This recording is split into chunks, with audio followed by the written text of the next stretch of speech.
चलिए next example ले रहे हैं। इसमें हमें देखिए क्या दिया हुआ function sine power 4x plus cos power 4x और इंटरवल है 0 से पाई, और हमें बताना है कि ये फंक्शन कहाँ पर इंक्रीजिंग या कहाँ पर डिक्रीजिंग होगा। ये भी सीबीएसई के अंदर 2010 में आया हुआ क्वेश्चन है, 2010। तो इसमें देखिए 0 से पाई के बीच में हमें x की वैल्यू दी है, वैसे इसमें भी डोमेन जो है हमारी वो r है। साइन पावर 4 कॉस पावर 4 दोनों की डोमेन r होती है। तो इसमें हमें रिस्ट्रिक्टेड डोमेन के अंदर ही बात करनी है। 0 से पाई में बताना है कि ये फंक्शन कहाँ पर इंक्रीजिंग या कहाँ पर डिक्रीजिंग होगा। तो कहानी लगभग वही है, F dash x find out करें इसमें, तो वो आ जाएगा 4 sine cube x into cos of x. फिर कॉस पावर 4x का आ जाएगा 4 कॉस क्यूब एक्स और माइनस साइन एक्स, इसलिए मैंने माइनस यहाँ पहले लिख दिया था। ये एफ डैश एक्स हमें मिला है, मगर इसको सीधा सीधा पता करना कि एफ डैश एक्स कहाँ पॉजिटिव है कहाँ नेगेटिव है थोड़ा सा मुश्किल काम है, क्योंकि काफ़ी बड़ा सा दिखाई दे रहा है। इसे पहले थोड़ा सिंप्लीफाई कर लेते हैं। तो सिंप्लीफाई करने के लिए दोनों में देखिए 4 कॉमन निकल सकता है, साइन एक्स भी कॉमन निकल सकता है और कॉस एक्स भी, और मिलेगा यहाँ पे हमें sine square x minus cos square x. अब इसमें देखिए साइन स्क्वायर एक्स और cos square minus cos square x, इसके बारे में थोड़ा सोचिए। ये एक फार्मूला बन रहा है। कौन सा फार्मूला बन रहा है? देखिए आपने ट्रिग्नोमेट्री में पढ़ा होगा, cos square theta minus sine square theta is equal to cos two theta. तो यही फार्मूला यहाँ पे बन सकता है, सिर्फ माइनस की कमी है तो कोई बात नहीं, माइनस बाहर कॉमन निकाल लेते हैं और ये जो हमारे पास है ये cos two x, cos two theta का मतलब यहाँ पे कॉस टू एक्स बन जाएगा।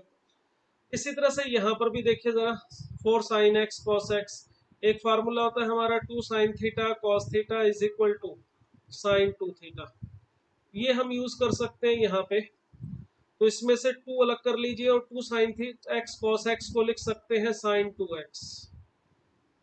अगेन ये वही फार्मूला हमारा फिर दोबारा काम कर रहा है, 2 साइन थीटा कॉस थीटा, तो इसको हम लिख सकते हैं माइनस साइन ऑफ 4x। तो माइनस साइन 4x अगर हम इसको इस तरह से लिख दे तो देखिए ये काफी सिंप्लीफाई हो गया वही सेम फार्मूला लगाने के बाद। तो एफ डैश एक्स जो है अब हमारा माइनस साइन 4x है। अब इसमें हमें x की वैल्यू दे रखी है 0 से लेके पाई के बीच में। तो आप इसको भी पता करने के लिए देखिए दो तरीके अपना सकते हैं कि एफ डैश एक्स कहाँ पॉजिटिव होगा कहाँ पर नेगेटिव होगा। हमारा जो एफ डैश एक्स है वो आ गया है minus sine of 4x। x की जो वैल्यू है वो लाई कर रही है 0 से पाई के बीच में, तो 4x की वैल्यू लाई करेगी 0 से 4 पाई के बीच में। अब यहाँ से जो साइन 4x है इसमें आप डिसाइड कर सकते हैं कि 4x की वैल्यू कब कहाँ से कहाँ तक रहने पर एफ डैश एक्स पॉजिटिव या नेगेटिव होगा। उसके लिए देखिए अगर हमारा 4x जो है वो 0 से लेके पाई के बीच में रहता है, 0 से पाई में, यहाँ पर साइन 4x की जो वैल्यू है वो पॉजिटिव होगी, क्योंकि साइन फर्स्ट और सेकंड क्वाड्रेंट में पॉजिटिव होता है।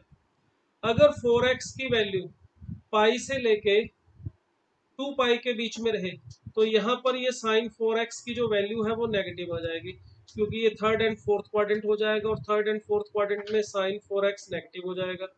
साइन का जो एंगल है 4x है, तो 4x के बारे में ही हमने बात करनी है। इसी तरह से अगर 4x की वैल्यू 2 पाई से लेके 3 पाई के बीच में लाई करें तो यहाँ पर साइन 4x की वैल्यू फिर पॉजिटिव हो जाएगी, क्योंकि ये फर्स्ट एंड सेकंड क्वाड्रेंट आ जाएगा। देखिए ये पहले 0 से लेके पाई, यहाँ पर फर्स्ट एंड सेकंड क्वाड्रेंट, 0 से पाई, फिर पाई से 2 पाई का मतलब ये सेकंड एंड थर्ड क्वाड्रेंट, 2 पाई यहाँ होता है। 2 पाई से 3 पाई का मतलब again first and second quadrant, और 3 पाई से लेके 4 पाई का मतलब हो जाएगा हमारा 4x। अगर 3 पाई से 4 पाई के बीच में लाई करता है मतलब वही हमारा थर्ड एंड फोर्थ क्वाड्रेंट हो जाएगा। यहाँ पर फिर साइन 4x नेगेटिव हो जाएगा।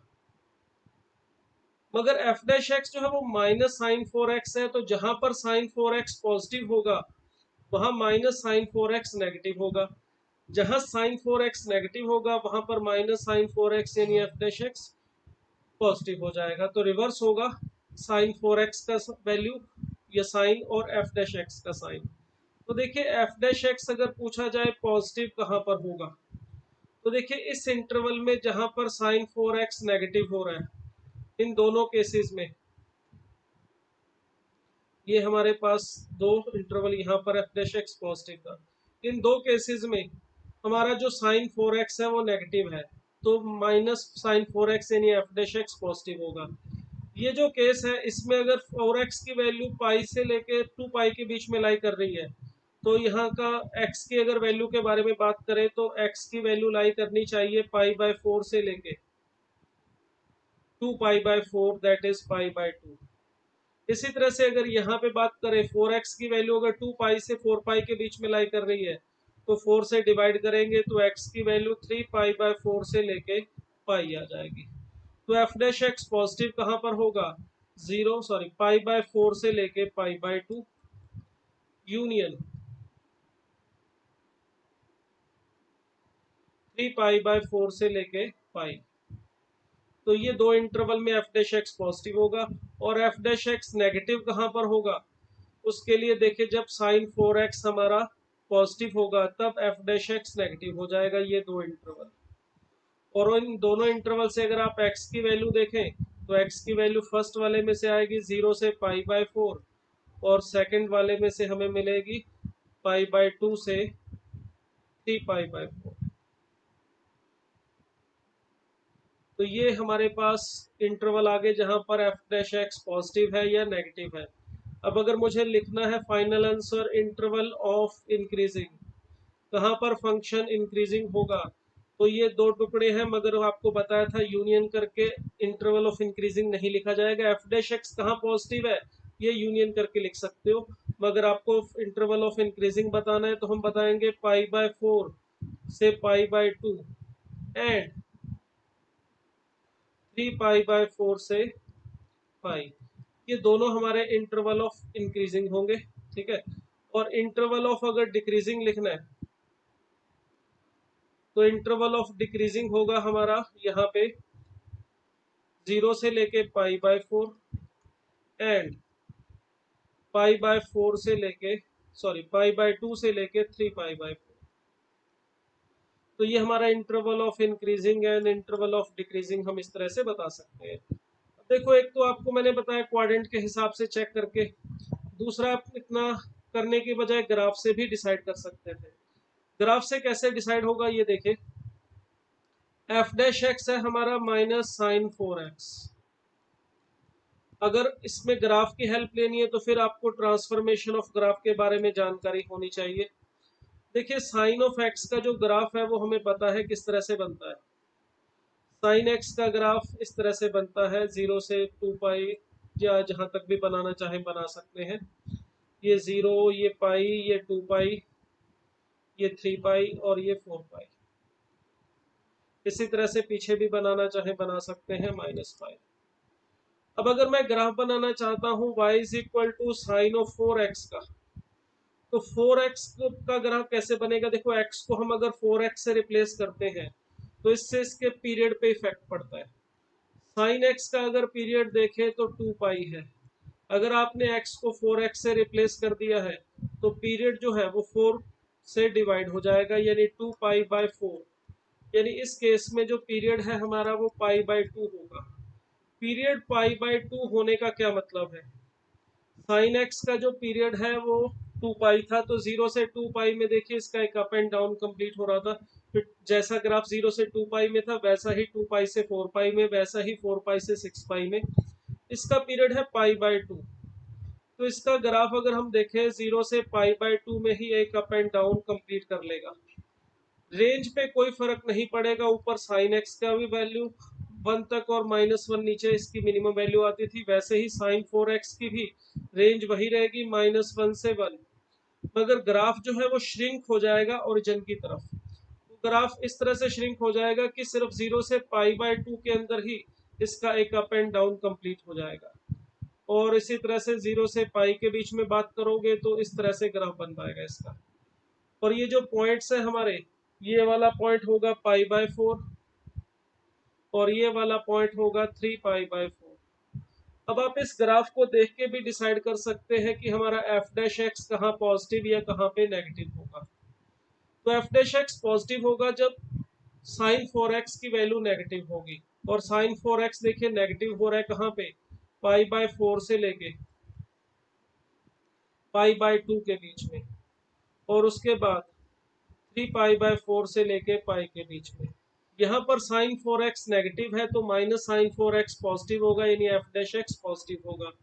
और ये नेगेटिव कहाँ पर होगा एफ डैश एक्स, जहाँ पे साइन 4x पॉजिटिव होगा, यानी 0 से लेके π/4, उसके बाद π/2 से लेके 3π/4। तो ये दो इंटरवल है जहां पर हमारा एफ डैश एक्स नेगेटिव होगा। तो इस हिसाब से हम अपना interval of increasing and interval of decreasing बता सकते हैं। तो ये दो मेथड है इसको करने के, ग्राफिकल मेथड और दूसरा आपको इंटरवल के अकॉर्डिंग बताया। दोनों में से जो ठीक लगे हम कर सकते हैं। चलिए एक नेक्स्ट एग्जांपल और लेते हैं। इसमें देखिए हमें ये नहीं बताना है कि फंक्शन कहाँ इंक्रीजिंग है कहाँ डिक्रीजिंग है। इसमें हमें कहा गया कि ये फंक्शन है और हमें ए की वैल्यू बतानी है जिसके लिए जो फंक्शन है हमारा मोनोटोनिकली इंक्रीजिंग हो। मोनोटोनिकली इंक्रीजिंग का मतलब बताया था आपको, अगर कोई फंक्शन अपनी पूरी डोमेन में इंक्रीजिंग होता है तो उसे हम मोनोटोनिकली इंक्रीजिंग कहते हैं। अगर कोई फंक्शन अपनी पूरी डोमेन में डिक्रीजिंग होता है तो उसे हम मोनोटोनिकली डिक्रीजिंग कह देते हैं। अब इस फंक्शन के बारे में देखें तो इसकी जो डोमेन है वो है आर। एफ एक्स है हमारे पास √3 sin x minus cos x plus 2ax plus B. तो देखिए ये लीनियर पॉलिनोमियल है और ये हमारे पास साइन और कॉस में एक लीनियर पॉलिनोमियल है, तो दोनों फंक्शन की डोमेन आर होती है। इसलिए इस फंक्शन की डोमेन भी अगर पूछी जाए तो वो आर यानी कि माइनस इनफाइनाइट से प्लस इनफाइनाइट होगी। अगर हमें कहा है कि फंक्शन मोनोटोनिकली इंक्रीजिंग होना चाहिए तो ए की वैल्यू क्या होगी, मतलब हमें ये पता करना है ए की वैल्यू क्या होगी अगर F dash x always greater than और इक्वल टू 0 है। तो अगर यहाँ से मैं एफ डैश एक्स की वैल्यू फाइंड आउट करूं तो वो हमें मिलेगी √3 cos of x plus sign of x plus 2a। ये हमें वैल्यू मिल जाएगी। अब देखिए यहाँ पर या तो आपको सीधा सीधा पता होना चाहिए एक प्रॉपर्टी का कि √a sin theta plus b cos theta हो अगर, या a cos theta b sin theta, इसकी रेंज क्या होती है। इसकी रेंज होती है -√a² प्लस b² से प्लस √a² प्लस b²। तो अगर ये प्रॉपर्टी पता है तो हम सीधा सीधा इसको यूज करके बता सकते हैं कि 3 cos of x plus sign of x इसकी रेंज क्या होगी। इसकी रेंज क्या होगी मतलब इसकी वैल्यू कहां से कहां तक लाई करेगी। तो ए की वैल्यू √3 है, बी की वैल्यू है 1, या ए को 1 और बी को √3 समझ लो एक ही बात है। तो रेंज आ जाएगी इस प्रॉपर्टी के अकॉर्डिंग √a² प्लस b² अगर ढूंढे तो ये हमें मिलेगा √3 + 1 which is equal to 4 root करने पर 2। मतलब इस वैल्यू फंक्शन की रेंज जो है वो -2 से +2 के बीच में लाई करेगी। ये -2 से +2 इस फंक्शन का जो ये पार्ट है √3 cos x plus sine x, इसकी रेंज होगी -2 से +2। अगर आप इस प्रॉपर्टी को यूज नहीं करना चाहते तो भी कोई समस्या नहीं, आप इसको ऐसे भी कर सकते हैं कि एफ डैश एक्स जो है हमारे पास ये है √3 cos x plus sine x plus 2a। आप एक काम कर सकते हैं कि 2 से बाहर मल्टीप्लाई और बाहर 2 से डिवाइड कर दीजिए इन दोनों को। इससे फायदा क्या होगा देखिए,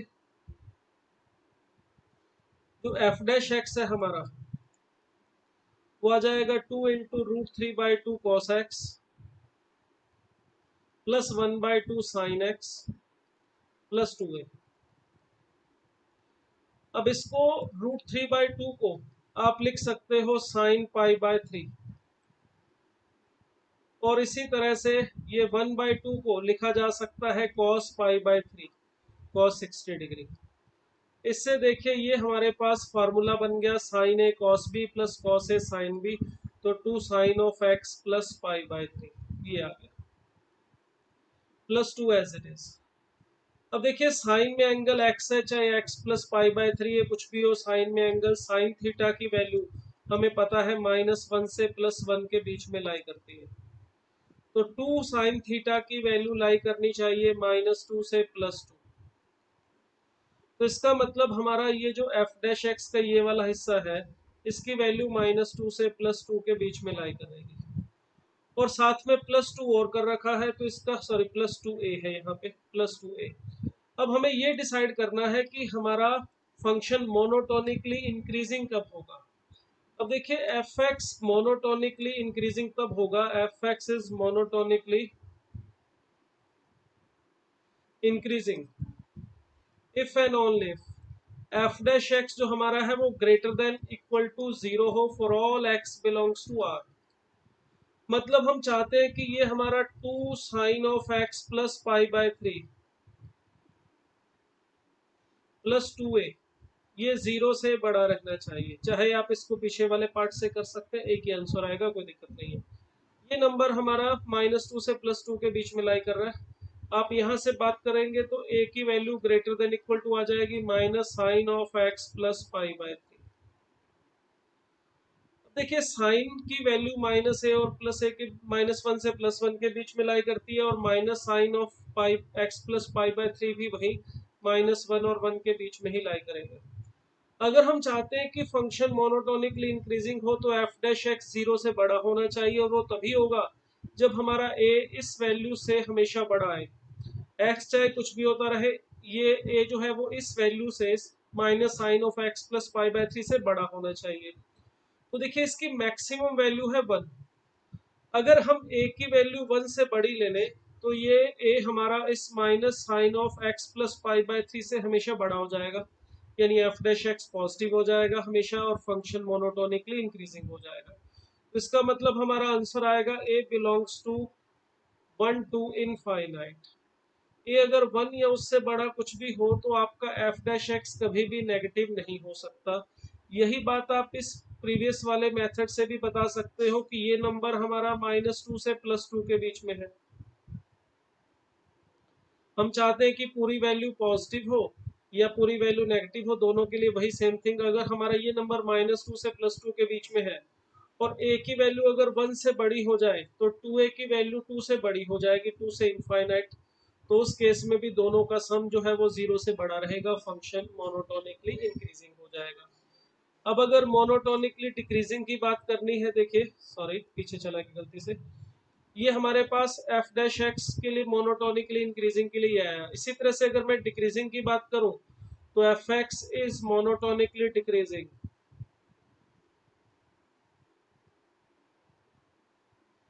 एफ एक्स को मोनोटोनिकली डिक्रीजिंग कब कहेंगे? अगर हमारा f dash x less than equal to 0 हो for all x belongs to R, क्योंकि डोमेन आर है। तो एफ डैश एक्स जो था हमारा वो आ रहा है 2 sine of x plus pi by 3 plus 2a, और ये नेगेटिव होना चाहिए हमेशा। तो इसका मतलब क्या हुआ कि a हमारा लेस देन इक्वल टू होना चाहिए minus sine of x plus pi by 3। वही सेम थिंग देखिए, ये वैल्यू जो है वो -1 और 1 के बीच में लाई कर रही है, और हम चाहते हैं कि a इससे छोटा रहे। तो ये तभी पॉसिबल है जब a की वैल्यू -1 से छोटी हो, यानी कि माइनस इनफाइनाइट से -1 के बीच में हो। अगर a माइनस इनफाइनाइट से -1 के बीच में होगा तो एफ डैश एक्स हमेशा नेगेटिव आएगा, यानी फंक्शन जो है वो हमेशा मोनोटोनिकली डिक्रीजिंग रहेगा। तो ये हमारा इस पार्ट का आंसर इस तरह से हम लिख सकते हैं। नाउ द लास्ट थिंग देखिए, एक एग्जांपल और फिर उसके बाद हम बात करेंगे आईआईटी जेईई और मेंस के एग्जांपल के बारे में। ये जो फंक्शन है हमारे पास एफ एक्स, ये मोनोटोनिकली बोला है डिक्रीजिंग हो अगर तो a की वैल्यू बताओ। कुछ वैसा ही क्वेश्चन है जैसा भी हमने किया, बस इसमें बोला है सब मोनोटोनिकली डिक्रीजिंग के लिए। इंक्रीजिंग के लिए भी पूछा जा सकता है तो उसके लिए भी सेम मेथड से हो जाएगा। तो यहाँ पर जो फंक्शन है हमारा पॉलिनोमियल है, और पॉलिनोमियल होने का मतलब इसकी जो डोमेन है वो होगी आर। अगर यहाँ पर मैं F dash x find out करूं तो एफ डैश एक्स है हमारा 3 times a plus 2 into x square, minus यहाँ पर आ जाएगा हमारा 6ax3 मैंने बाहर निकाल के लिख लिया, इसलिए 2ax यहाँ पे लिख दूंगा, और यह 9a आएगा जिसमें से 3 बाहर निकालने के बाद इसको मैं 3a ऐसे लिख सकता हूँ। अब देखिए ये हमारा एफ डैश एक्स है, हम चाहते हैं कि फंक्शन मोनोटोनिकली डिक्रीजिंग हो। तो मोनोटोनिकली डिक्रीजिंग होने का मतलब f dash x less than 0 होना चाहिए for all x belongs to R. अब यहाँ पर जो एफ डैश एक्स है वो एक क्वाड्रेटिक एक्सप्रेशन है, और ये क्वाड्रेटिक एक्सप्रेशन हम चाहते हैं कि हमेशा नेगेटिव रहे। तो इसके लिए आपको दो प्रॉपर्टीज के बारे में पता होना चाहिए जो क्वाड्रेटिक इक्वेशन में आपने पढ़ी होंगी। वो प्रॉपर्टीज ये होती हैं कि अगर हमें कोई क्वाड्रेटिक एक्सप्रेशन दिया हो a x square plus b x plus c is equal, ये हमारा क्वाड्रेटिक एक्सप्रेशन है। अगर इसमें ए की वैल्यू पॉजिटिव है तो इसका ग्राफ अपवर्ड पैराबोला बनता है, और उसमें भी अगर डी नेगेटिव आ जाए तो वो जो ग्राफ है वो एक्स एक्सिस से ऊपर बनता है। ग्राफ एक्स एक्सिस से ऊपर बनने का मतलब ना एक्स एक्सिस को कहीं टच करता है ना कट करता है। मतलब ये हुआ अगर हमारा ए पॉजिटिव है और डिस्क्रिमिनेंट जो है वो नेगेटिव है, तो हम ये बात बोल सकते हैं कि a x square plus b x plus c ये हमेशा 0 या 0 से बड़ा रहेगा for all x belongs to R. इसी तरह से अगर ए नेगेटिव हो तो उस केस में जो a x square plus b x plus c का ग्राफ है वो बनता है डाउनवर्ड पैराबोला। और अगर उसमें भी डी नेगेटिव हो तो रूट्स इमेजिनरी होते हैं, मतलब ग्राफ एक्स एक्सिस को ना कट करेगा ना टच करेगा। तो इसका मतलब ये हुआ कि हमारे पास अगर ए और डी दोनों के दोनों नेगेटिव आ जाए तो हम ये बात बोल सकते हैं कि हमारा a x square plus b x plus c ये लेस देन इक्वल टू 0 रहेगा for all x belongs to R. अब इस बात का यूज यहाँ पे कैसे करना है, देखिए ये क्वाड्रेटिक एक्सप्रेशन है और हम चाह रहे हैं कि ये हमेशा नेगेटिव रहे। तो बाय प्रॉपर्टी अभी आपको बताइए क्वाड्रेटिक एक्सप्रेशन हमेशा नेगेटिव तब रहेगा जब पहली बात एक्स स्क्वायर का कोफिशिएंट जिसको हमने अभी ए लिखा था यहाँ पर a प्लस 2 है लेस देन 0 होना चाहिए। दूसरी बात इसका जो डिस्क्रिमिनेंट है वो भी नेगेटिव होना चाहिए। तो डी आ जाएगा हमारे पास 4a square minus 4 into 3a into a plus 2, ये भी लेस देन 0 होना चाहिए। अब यहाँ पर f dash x equal to 0 भी चलेगा। अब इस केस में भी देखिए इक्वल टू 0 के लिए क्या होता है, अगर हमारा डी 0 से छोटा है फिर तो ग्राफ ऐसे इसको टच नहीं करता, ऊपर ही बनता है। अगर डी 0 हो तो ये ग्राफ इसको ऐसे टच करके जाता है एक्स एक्सिस को। मतलब अगर डी हमारा 0 है तो ये वाली वैल्यू, सॉरी डी अगर लेस देन 0 है फिर तो ये हमेशा पॉजिटिव रहेगा। अगर डी इस केस में लेस देन इक्वल टू 0 है फिर उस केस में a x square plus b x plus c, यहाँ पे भी थोड़ी गलती हो गई, यहाँ पे सिर्फ अगर डी लेस देन 0 है तो ये वाली वैल्यू नेगेटिव ही रहेगी और यहाँ पर ये वाली वैल्यू पॉजिटिव। अगर D less than equal to 0 है तो ये वाली वैल्यू हमेशा 0 या 0 से बड़ी रहती है। सेम इसी तरह से इस केस में अगर डी 0 होगा तो ग्राफ ऐसे आता है टच करके एक्स एक्सिस को।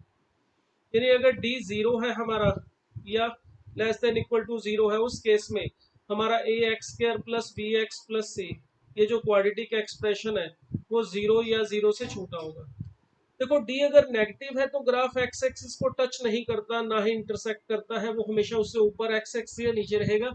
यानी इस क्वाड्रेटिक एक्सप्रेशन की वैल्यू पॉजिटिव रहेगी हमेशा या negative according to A, positive या नेगेटिव है। बट डी अगर 0 होता है तो ये ग्राफ इस एक्स एक्सिस को टच करता है एक पॉइंट पे, यानी कि एक पॉइंट पे हमारा एफ डैश एक्स 0 हो जाता है। तो यहाँ पर हमारा एफ डैश एक्स देखिए वो इक्वल टू 0 भी हमें कहा है कि हो सकता है, तो इसलिए D less than equal to 0 ले रहा हूँ यहाँ पे। अब अपने को इन दोनों इक्वेशंस को सॉल्व करके जो कंबाइन आंसर आएगा वो इंटरसेक्शन जो इन दोनों का होगा वो हमारा फाइनल आंसर होगा। इसको सॉल्व करना है तो इससे तो बस इतना पता चल रहा है सिंपल सा एक्स लेस देन माइनस 2 ए लेस देन माइनस 2, यानी इस पहली कंडीशन के अकॉर्डिंग ए की वैल्यू -2 से छोटी होनी चाहिए जिसमें इक्वल टू भी नहीं लगा है, मतलब यहाँ पर ओपन इंटरवल। अब दूसरी कंडीशन को देखें तो इसमें से 4 तो कॉमन निकाल के आप हटा सकते हो, तो यहाँ पर आ जाएगा ए स्क्वायर माइनस 3a स्क्वायर या -3a square and -6a less than equal to 0। तो ये बन रहा है देखिए माइनस का 2a स्क्वायर, जिसमें से -2 कॉमन निकाल लूंगा मैं, -2a स्क्वायर -6 से आएगा, -2 कॉमन निकालने के बाद +3a less than equal to 0। -2 common निकाल के हटा देते हैं, उधर ले चलते हैं, जिससे इनइक्वलिटी का जो साइन है वो चेंज हो जाएगा। अब इसकी वैल्यू कहाँ पर पॉजिटिव होगी, देखिए 0 एंड -3, इनके बीच में तो ये नेगेटिव होगा और इसके बाहर ये पॉजिटिव होगा, जैसे भी आपको पहले भी बताया था इसके बारे में। तो इसका मतलब यहाँ पे हमें अगर ग्रेटर देन 0 चाहिए तो इसके लिए हमें पता चल रहा है -3 एंड सॉरी 0 और -3 उल्टा लिख दिया, यहाँ -3 और ये 0 एंड -3 के बाहर, यानी कि -3 से पीछे और 0 से आगे ये पॉजिटिव होगा और -3 और 0 के बीच में ये नेगेटिव वैल्यू लेगा। तो -3 यहाँ पर आएगा, 0 यहाँ पर आएगा। तो सेकंड कंडीशन के अकॉर्डिंग हमारा जो रीजन आ रहा है वो ये वाला आ रहा है, जिसमें -3 और 0 पे क्लोज्ड इंटरवल है। अब इन दोनों कंडीशन का देखेंगे कॉमन रीजन कौन सा है, तो वो कॉमन रीजन है हमारा ये वाला, -∞ से -3। तो अगर हमें एक ही वैल्यू पूछी है कि जिसके लिए फंक्शन हमारा मोनोटोनिकली डिक्रीजिंग होना चाहिए या ऑलवेज डिक्रीजिंग होना चाहिए, तो जो हमारा आंसर है इस केस में वो बनना चाहिए a बिलोंग्स टू -∞ टू -3। ये हमारा फाइनल आंसर होगा, a की वैल्यू जिसके लिए फंक्शन मोनोटोनिकली डिक्रीजिंग है। अगर यही मोनोटोनिकली इंक्रीजिंग बोला जाता तो सिर्फ छोटा सा चेंज होता, यहाँ पे फर्स्ट कंडीशन बदल जाती, क्योंकि एफ डैश एक्स जो क्वाड्रेटिक एक्सप्रेशन अगर हम चाहते हैं कि वो हमेशा 0 या 0 से बड़ा रहे, तो बस एक्स स्क्वायर का जो कोफिशिएंट है वो 0 से बड़ा होना चाहिए, और डी नेगेटिव ये कंडीशन या D less than equal to 0 ये कंडीशन हमारी सेम रहेगी। तो उसमें फर्स्ट कंडीशन को चेंज करके आपको जो आंसर मिलेगा वो आ जाएगा हमारा 0 टू इनफाइनाइट। आप चेक करके देख सकते हैं। तो हमें दोनों तरह के पार्ट जो है इस पे पूछे जा सकते हैं कि फंक्शन मोनोटोनिकली इंक्रीजिंग या डिक्रीजिंग के लिए, तो हम आंसर आसानी से इस प्रॉपर्टी का यूज करके दे सकते हैं।